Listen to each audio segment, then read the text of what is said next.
చేస్తోన్న దాదాపు 24,000 మందిని 2025లో సౌదీ వెనక్కి పంపగా దుబాయ్ 6,000, అజర్బైజాన్ 2,500 మందిని బహిష్కరించాయి. మరోవైపు పెరుగుతోన్న నేరాల కారణంగా పాకిస్తానీలపై యుఏఈ వీసా ఆంక్షల్ని కూడా విధించింది. అక్రమ వలసలు, భిక్షాటన ముఠాలను అరికట్టేందుకు పాక్ స్వదేశీ విమానాశ్రయాల్లో 66,000 మందిని అడ్డుకుంది.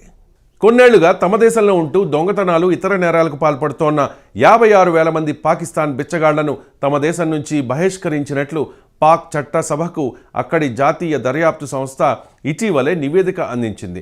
అక్రమ వలసలు, భిక్షాటన నిర్మూలనలో భాగంగా ఈ ఏడాదిలో యుఏఈ, సౌదీ అరేబియా దేశాలు 66,154 మంది పాక్ పౌరుల్ని వెనక్కి పంపినట్లుగా పాకిస్తాన్ ఫెడరేషన్ ఇన్వెస్టిగేషన్ ఏజెన్సీ వెల్లడించింది.